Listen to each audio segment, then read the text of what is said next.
હિતેશભાઈ આ શું રિપેરિંગમાં આવ્યું છે આપણે ત્યાં? આપણે આ જે ફેવરેટ મોડેલ આવેલું છે કસ્ટમરનું એવું કેવું છે કે E6 નો એરર આવે છે, એને આપણે ચેક કરશું આજે, ખોલીને બતાવશું આપણા ફ્રેન્ડ્સ ને બધાને. ચાલો આપણે જોઈએ આપણે હિતેશભાઈ શું કરી રહ્યા છે.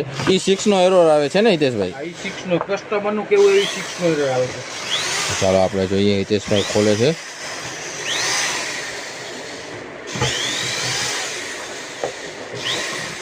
તમે જોઈ શકો છો હિતેશભાઈ ખોલી નાખી છે ડ્રીલ વડે.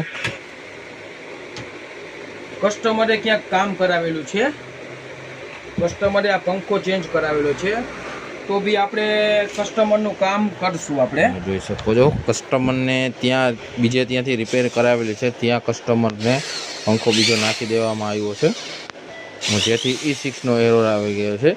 તો તમે પણ ઓથોરાઇઝ સર્વિસ સેન્ટરમાં જ સર્વિસ કરાવવા વિનંતી, બાકી કોઈ બહાર કોઈ જગ્યાએ સર્વિસ ન કરાવી, જેથી કરીને તમારું કામ બગડે નહીં. એટલે હિતેશભાઈ પંખો ફેલ થઈ ગયો છે, આપણે ફેલ થયેલો છે, આપણે એને ચેન્જ કરશું.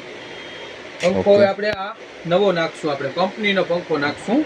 આપણા ગ્રાહક મિત્રોને બતાવો, કસ્ટમરને ત્યાં નવો પંખો નાખી આપ્યો છે, બતાવશું. આપણે નવો પંખો નાખેલો છે.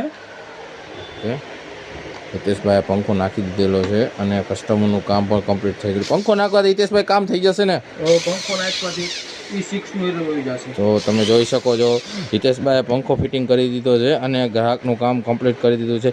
હિતેશભાઈ આવા રિપેરિંગ કરવા માટે ગ્રાહકને ક્યાં આવવાનું રહેશે? આવવાનું રહેશે રણજીતનગર હરસિદ્ધિમાના મંદિર પાસે, બબુલ પાનની સામે, જામનગર.